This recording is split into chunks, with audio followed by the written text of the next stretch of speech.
Hello बच्चों, आज हम लोग कुछ ऐसे पॉइंट्स पे बात करने वाले हैं कि जो पढ़ाई से ज़्यादा इम्पोर्टेंट हैं। कई सारे बच्चों की ये प्रॉब्लम होती है, गार्जियन भी बताते हैं कि पढ़ाई में उसका मन ही नहीं लगता, वो पढ़ने बैठ ही नहीं रहा है। तो इस समस्या का समाधान कैसे होगा? पढ़ाई में मन कैसे लगेगा? सबसे इम्पोर्टेंट है कि अगर हमें पढ़ाई करना है, अच्छा नंबर पाना है, तो हमारा पहले तो मन लगना शुरू हो, तभी हम पढ़ पाएंगे, तभी हम कुछ बेहतर कर पाएंगे। दूसरी बात यह है कि पढ़ने के लिए टाइम टेबल का कितना इम्पोर्टेंट रोल है। क्या टाइम टेबल बनाना चाहिए या नहीं बनाना चाहिए, इस पर भी बात करेंगे कि टाइम टेबल बनना है कि नहीं बनना है। और मोस्टली हमने देखा है हर बच्चे के पास टाइम टेबल बना रहता है, चाहे वो उससे रिलेटेड पढ़ाई करे या ना करे, बट टाइम टेबल सभी के पास है। और 2-4 टाइम टेबल हैं, कभी 3 बजे उठने का टाइम टेबल है, कभी 4 ही बजे उठ जाने का टाइम टेबल है। तो इस तरह से कई सारे टाइम टेबल उसके पास पड़े हुए हैं, लेकिन वो पढ़ाई नहीं कर रहा है, उस टाइम टेबल को फॉलो नहीं कर रहा है। तो इस पर भी बात करेंगे कि टाइम टेबल की ज़रूरत क्या है, हमें है कि नहीं है। और तीसरी बात यह है कि हम किसी सब्जेक्ट में अगर अच्छा करना चाहते हैं, 95 प्लस में जाना चाहते हैं, 90 प्लस में जाना चाहते हैं, टॉपर बनना चाहते हैं, तो हमें क्या करना पड़ेगा। तो इन 2-3 बिंदुओं पे हम लोग बात करेंगे। तो पहले तो जानते हैं कि पढ़ाई में मन कैसे लगेगा। अब हमें क्या करना है कि सबसे पहले हमारा मन तभी लग सकता है जब हम एक फिक्स टारगेट के लिए काम कर रहे हों। पहले तो हमारा टारगेट डिसाइडेड होना चाहिए कि हमें कितने नंबर पाने हैं, मतलब 90 पाना है, 95 पाना है, 98 पाना है, 100 पाना है, क्या पाना है, पहले एक डिसाइड करिए। फिर उस लक्ष्य के लिए काम करना शुरू करिए। जब हमारे पास कोई लक्ष्य नहीं है तो हम किसके लिए काम करेंगे। हम घर से निकल गए और जाना कहाँ है ये पता नहीं, तो हम कहाँ तक जाएंगे? थक जाएंगे, जल्दी थक जाएंगे। और हमें पता हो कि हमें 10 किलोमीटर जाना है, तो जैसे जैसे उसके हम करीब पहुंचते जाएंगे, हमारा जो उत्साह होगा बढ़ता जाएगा, हम और आगे बढ़ते जाएंगे। लेकिन अगर हमें पता ही नहीं कितना दूर जाना है, कहाँ जाना है, तो हम कहाँ जाएंगे। तो सबसे पहले लक्ष्य निर्धारित होना चाहिए बेटा, कि हमें 95 प्लस पाना है या हमें 98 पाना है, 100 पाना है। फिर जब हम ये डिसाइड कर लें, तब इस बड़े लक्ष्य को क्या करना है, छोटे छोटे पार्ट में डिवाइड करना है। अब छोटे छोटे पार्ट में डिवाइड कैसे करेंगे?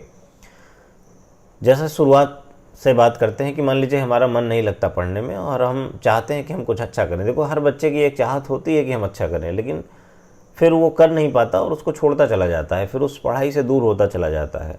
फिर एक टाइम ऐसा आता है कि किसी तरह भगवान पास हो जाएं, बस इस पे हम आ जाते हैं कि किसी तरह इस बार पास हो जाएं, अगली बार बताएंगे।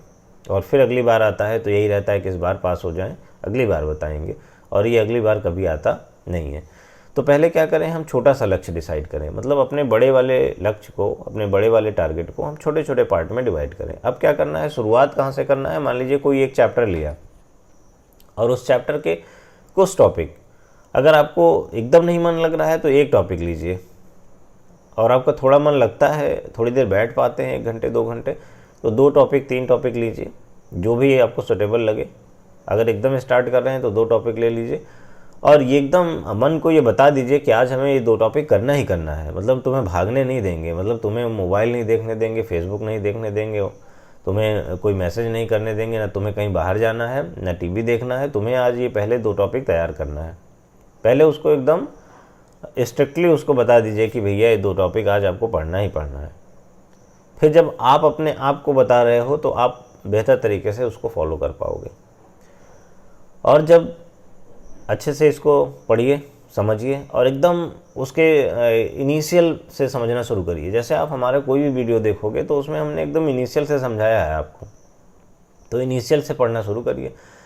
जब आप इनिशियल से पढ़ोगे तो आपको याद करने की ज़रूरत नहीं पड़ेगी। मतलब आप समझिए कि 10% पोर्शन आप याद करोगे, 90% अपने आप समझ में आ जाएगा। तो जो याद करने वाला पोर्शन है वो बिल्कुल कम हो जाएगा। कई बार ऐसा रहेगा कि कुछ भी याद नहीं करना आपको।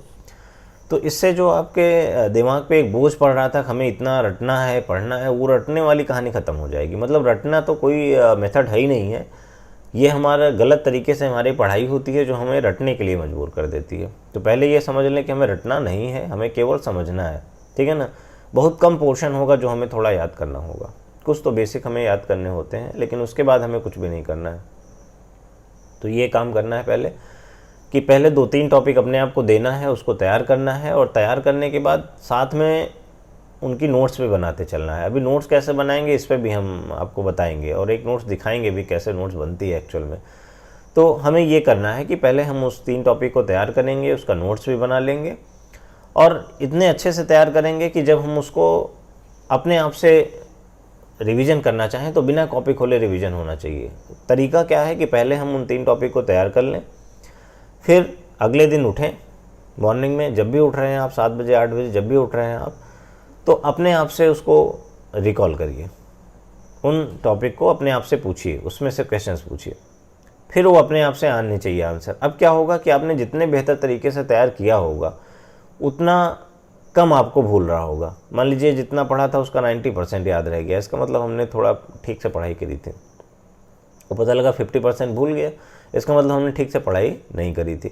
तो कितना बेहतर तरीके से आपने अपने काम को किया था वो अगले दिन की सुबह आपको बता देगी। और अगर भूल रहे हैं तो कोई दिक्कत नहीं है, भूल रहे हैं तो फिर से कॉपी उठाइए और फिर से पढ़िए। आप यकीन मानिए दूसरी बार जब कॉपी उठा के आप एक बार पढ़ लोगे तो आप भूलोगे नहीं जल्दी, फिर नहीं भूलोगे, फिर 2-3-4 महीने वो भूलने वाला नहीं है। तो इस बात का ध्यान रखना है कि हमें आज पढ़ना है, अगली सुबह बिना कॉपी खोले रिवीजन करना है। मतलब आप ब्रश कर रहे हो और आपके दिमाग में चल रहा है कि सॉल्यूशन कितने टाइप का होता है, वो बताएगा कि कौन कौन सा सॉल्यूशन होता है, solid in solid, liquid in solid, अपने आप वो चलता जाएगा। आप अपना काम करते जाइए और वो अपने आप रिवीजन होता जाएगा। जहाँ भूल जाएंगे फिर आप मजबूर हो जाओगे, आपके अंदर एक मतलब ऐसी घबराहट सी होगी, कॉपी खोल के देखें कि ये कौन सा था जो भूल गया। फिर आप एक बार देख लोगे ना तो फिर भूलना नहीं है आपको। सबसे इम्पोर्टेंट बात तो ये करना है।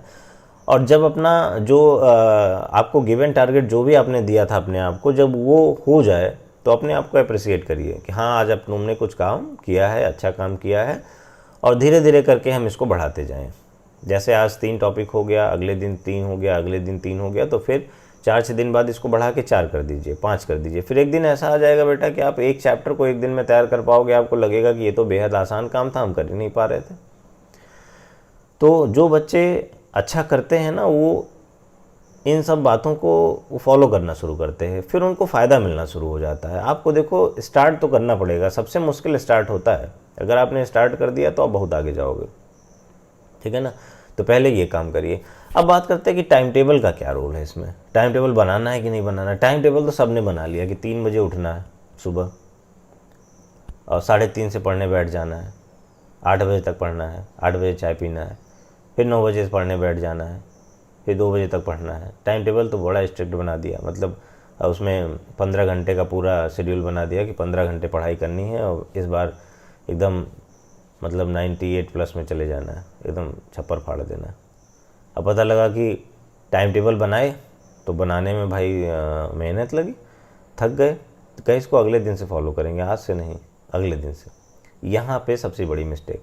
अगर आप कोई टाइम टेबल बना रहे हैं तो अगर आपको लगता है कि टाइम टेबल बहुत ज़रूरी है तो बनाइए, तो लेकिन उसी दिन से फॉलो करिए, अगले दिन वाला काम नहीं, अगले दिन वाला नहीं। बच्चा क्या करता है, बना के आज रख दिया, कहता है चलो अगले दिन से फॉलो करेंगे, कल से। और जब कल 3 बजे अलार्म बजा तो उसको एक बार बंद कर दी, 4 बज गया, फिर बंद कर दिए, 5 बज गया, ऐसे करते करते पता लगा 8 बज गया। और जब 8 बजे उठे तो कहे 4 बजे से 8 बजे तक का जो शेड्यूल था वो तो गायब हो गया। तो आज से नहीं, अब इसको कल से फॉलो करेंगे। ऐसे करते करते 2-3 दिन बाद जो टाइम टेबल की गर्मी होती है, जो हमारे बनाने का जो उसको हमारा मन होता है, वो धीरे धीरे करके उस टाइम टेबल से दूर चला जाता है। फिर टाइम टेबल अपने कॉपी में पड़ा रह जाता है और हम अपना पड़े रह जाते हैं, हमारा कुछ होने वाला नहीं है ऐसे करके।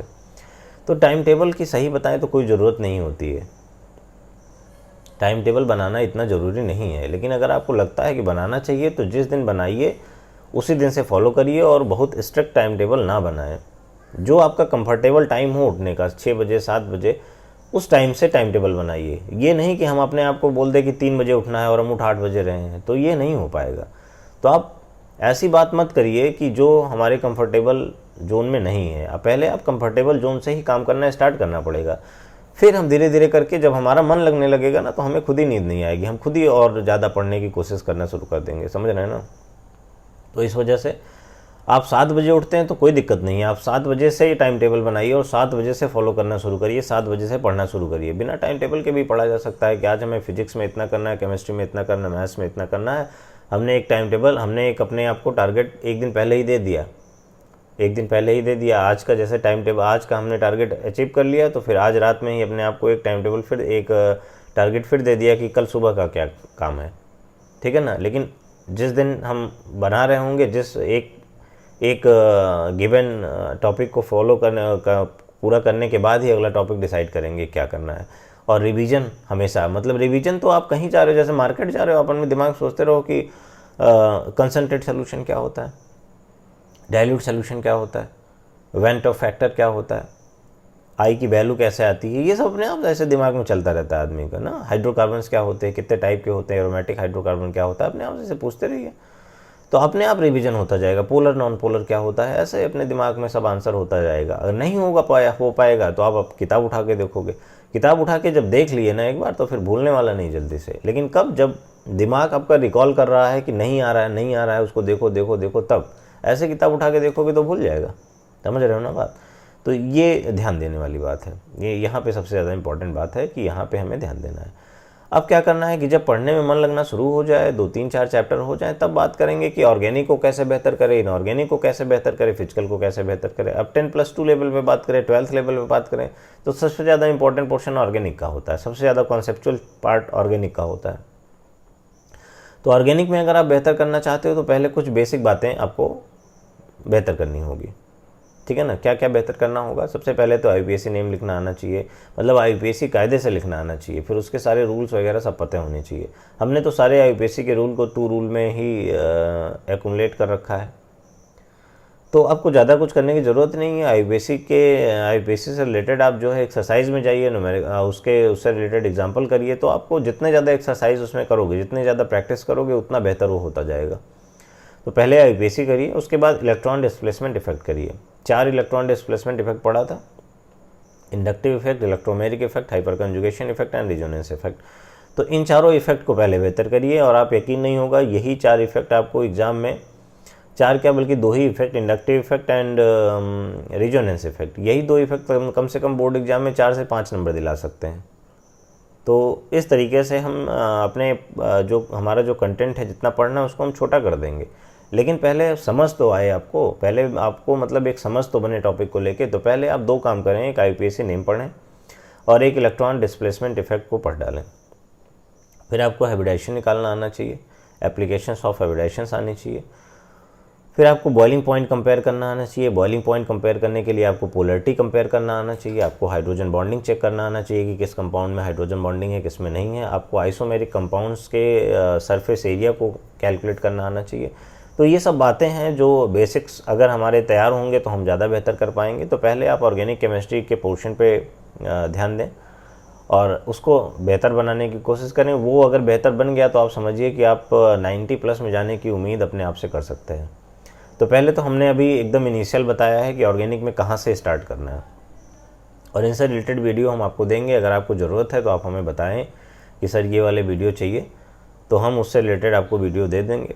तो आप पढ़ते चलिए और एक एक करके उसको करते चलिए। और जो भी प्रॉब्लम्स हों, आप हमारे चैनल पे, यूट्यूब चैनल पे कमेंट बॉक्स में लिख सकते हैं कि सर ये दिक्कत है, हमें ये बता दीजिए, तो हम उससे रिलेटेड वीडियो आपको देंगे। 1-2 दिन लेट हो सकता है लेकिन वीडियो मिलेगा, ठीक है ना।